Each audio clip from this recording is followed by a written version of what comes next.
Good morning, students. Today we will study chapter Interdependence in Nature, and this is chapter number 5 from the textbook Gulmohar. Now, in this chapter, we are going to learn that how animals and plants they are depending on each other, not only on each other but also on living things for their existence. किस तरह से animals और plants एक दूसरे पे निर्भर करते हैं और नॉन लिविंग थिंग्स पे निर्भर करते हैं अपने जीवन जीने के लिए। और हम देखेंगे इसमें how food passes from one living thing to another in a food chain. तो फूड चेन के बारे में पढ़ेंगे, उसमें एक ऑर्गेनिज्म से दूसरे ऑर्गेनिजम्स तक फूड कैसे पहुंचता है वो भी हम देखेंगे। And lastly we will study the importance of decomposers. So now let's begin this chapter, interdependence in nature. So now what does this term mean? Interdependence means एक दूसरे पे डिपेंड रहना। किस पे? नेचर में। नेचर में जितने भी लिविंग ऑर्गेनिजम्स हैं या नॉन लिविंग थिंग्स हैं तो वो एक दूसरे पे किस तरह से निर्भर रहते हैं। नाउ एज वी नो कि हमारे चारों तरफ बहुत सारे लिविंग और नॉन लिविंग थिंग्स हैं। इसमें प्लांट्स और एनिमल्स लिविंग थिंग्स हैं, बाकी जो एयर है, वाटर, सॉइल, सनलाइट, ये क्या है? ये नॉन लिविंग थिंग्स हैं। तो जितने भी लिविंग थिंग्स और नॉन लिविंग थिंग्स होते हैं ये एक दूसरे पे डिपेंड करते हैं ताकि वो सरवाइव कर सके। नाउ एनिमल को क्या चाहिए? ऑक्सीजन चाहिए ताकि वो ब्रीथ कर सके। They need water to drink.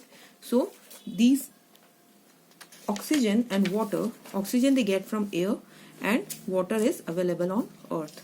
So animals are dependent on these two things. Not only they are dependent on these two things but also many other various things.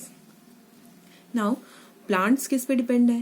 Plants को carbon dioxide चाहिए, as we all know, because they take carbon dioxide and they release oxygen, and they also need water and sunlight to prepare their food by the process we already know that is known as the photosynthesis.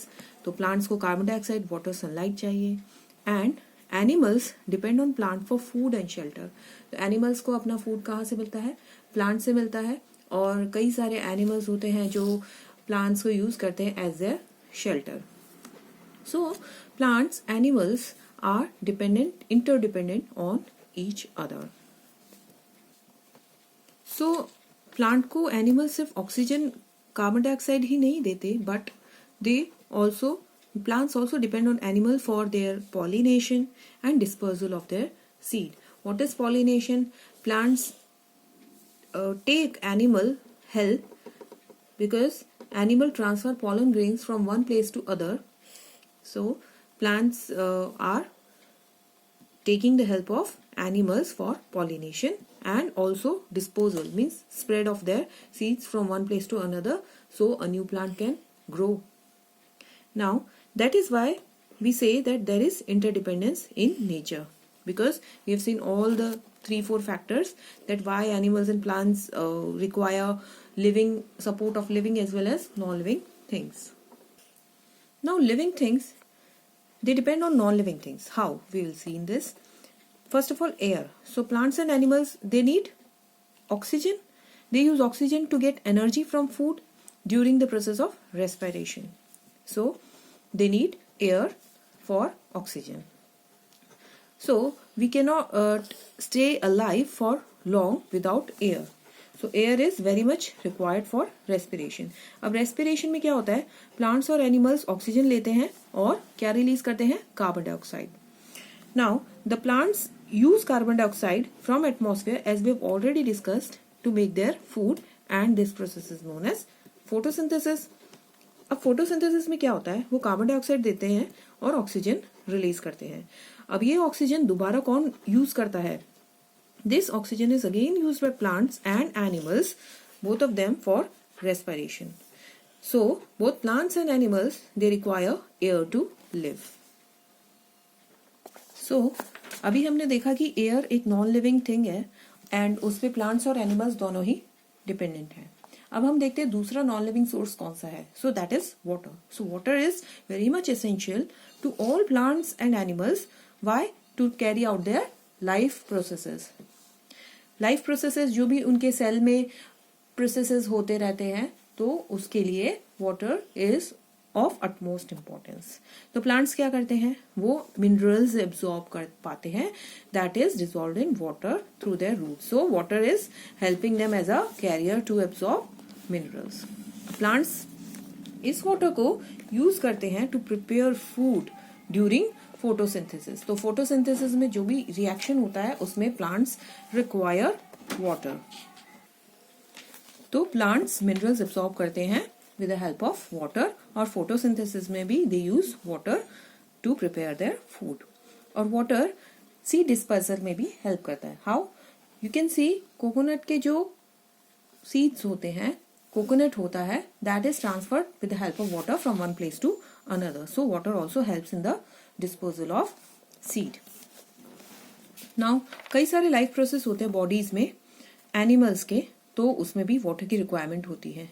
For example, जैसे water is required to carry food to all parts of the body. So, as we know that most of the part of our blood is made up of water. So, what does blood do? Blood carries food to different parts of our body. So, water is required to carry all food to all parts of the body. And water is also essential for collecting waste from all over the body, and it also removes it from the body in the form of urine. So to remove the waste and to transfer the food particles to whole body, water is required by the animals. So we have studied air as well as water. These are the non-living things that animals and plants require. Now another important thing that both animals and plant cannot live without is soil. तो plants soil के बिना उग नहीं सकते. Plants can not grow without soil. So soil provides plant with support. अगर soil नहीं होगी तो प्लांट्स कैसे उग पाएंगे? So soil is providing support to the plants. अब प्लांट्स को वाटर और मिनरल्स कहाँ से मिलता है? Soil, because soil is rich of minerals and it absorbs lot of water. And soil क्या करती है? और सॉइल शेल्टर प्रोवाइड करती है, जैसे कि एंड्स, सेंटीपीड्स, अर्थवॉर्म, ये सब किस में मिलते हैं? ये सॉइल में ही मिलते हैं और ये अपना घर सॉइल में बनाते हैं. ऑल्सो रैबिट्स, रैट्स, मोल्स और कई सारे एनिमल्स बरोज खोदते हैं सॉइल में, and they also make their shelter in soil. Now we can see a picture. इसमें एक बरोइंग आउल है और ये अपना घर सॉइल के अंदर बना रहा है. So various organisms they live inside the soil. Now, since all animals depend on plant for food, तो वो indirectly soil पे भी depend कर रहे हैं for food. So when animals and plant die, तो क्या होता है? उनकी body decay होती है और वो soil के साथ ही मिल जाती है. अब ये जो इनकी body decay हो रही है, ये क्या करती है? It adds humus to soil and which make it fertile for plant growth. So humus, what does humus do? Humus makes the soil more fertile. And how do we get humus? We get humus by the decay of bodies of plants and animals. And how does this decay happen? ये decay कब होता है? जब bacteria और fungi ये दोनों act करते हैं डेड एनिमल्स और प्लांट्स की बॉडीज पे. Now next non living thing on which plants and animals depend is sunlight. अब sunlight, plant, we all know that plant use sunlight to in the process of photosynthesis to prepare their food, and sunlight also provides warmth to seed that is germinating. जो seed उग रहा है उसको warmth provide करती है sunlight, और animals को भी warmth चाहिए sunlight की for their survival. So sunlight is also an important non-living factor for on which living things depend. Up till now we have studied that how plants and animals depend on non-living things for their survival. Now अब हम पढ़ेंगे कि plants और animals एक दूसरे पे कैसे depend करते हैं for their survival. अब क्या है कि plants और animals एक दूसरे से बहुत अलग अलग हैं, but they also need each other.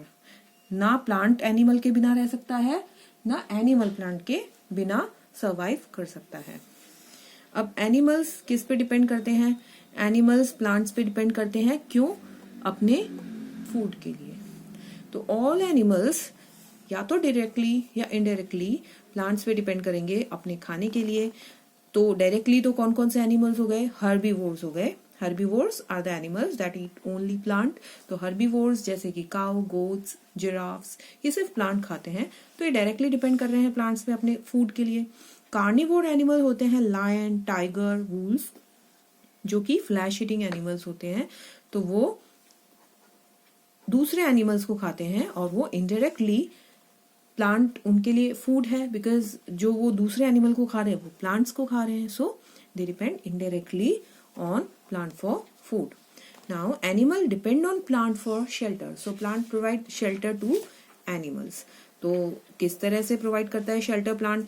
तो जैसे कि बर्ड्स, स्क्विरल्स, मंकी, इंसेक्ट्स, ये सब ट्रीज में रहते हैं। We have seen those animals.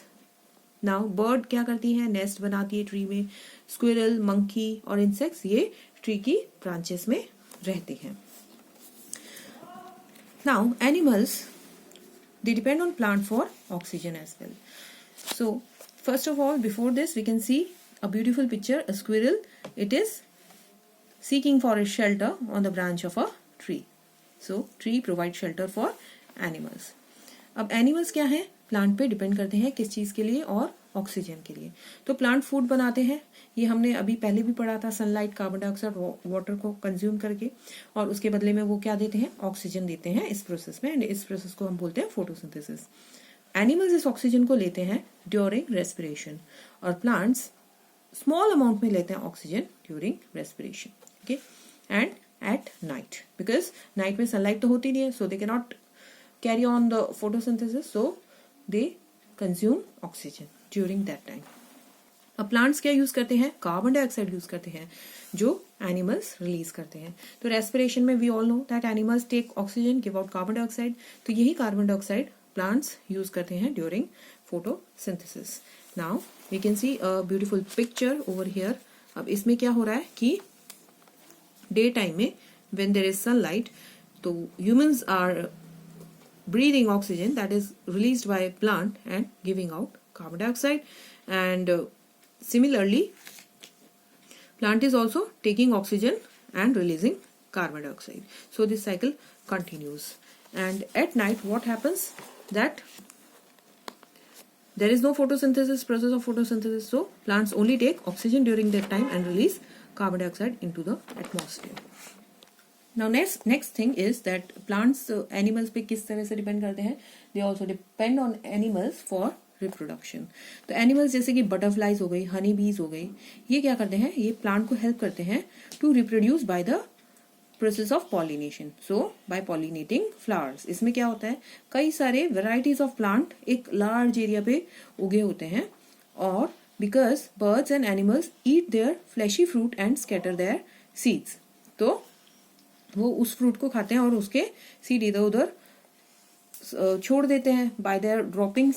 So they also help in the reproduction of plants. We can see the picture, this pollen grains are stuck all over the body of this honeybee, and when it sits on another plant, it helps in the transfer of the pollen grains. So this is the method of pollination by a honeybee. Now what does living thing do for the non-living thing? Living thing makes the soil fertile. How does this happen? Animals जो कि soil में रहते हैं वो उसको loosen करते हैं, वो उसमें होल्स बनाते हैं, गड्ढे खोदते हैं, तो उससे क्या होता है? सॉइल लूजन अप होती है। अब उसमें क्या है? एयर एंटर करती है। अब एयर किस लिए चाहिए? एयर रूट्स को चाहिए, so the earthworm makes the soil fertile because it lives inside the soil and it makes the soil more porous. Also bacteria and fungi वो क्या करते हैं? वो जो भी वेस्ट होता है सॉइल में और डेड लिविंग थिंग्स होते हैं उनको डिके करते हैं, and through various chemical reactions. अब इससे क्या होता है? जो भी न्यूट्रिएंट्स होते हैं in their body to mix with soil, and it makes it more fertile. We can see a beautiful picture here. What is this bird doing? The bird is eating this fruit and it is helping in the disposal of seed. It will eat here and then it will throw the seed somewhere else. So the new plant will grow from this seed. So this is how animals help in disposal of seed. Now we are going to see food relationships.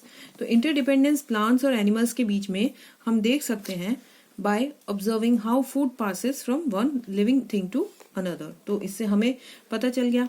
तो ये क्या है? A series of living things showing which one eats which is called a food chain. What is food chain?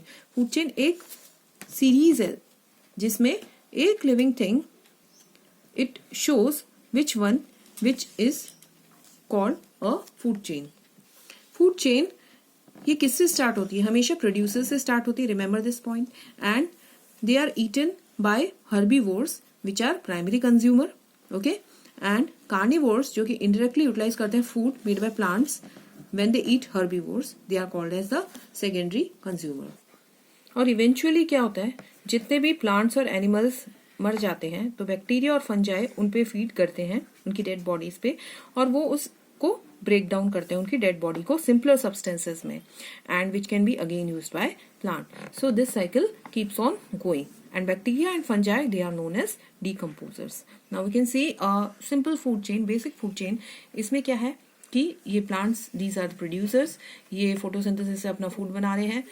These are the primary consumers, herbivores, and then we can see the carnivore animal. This is known as the secondary consumer.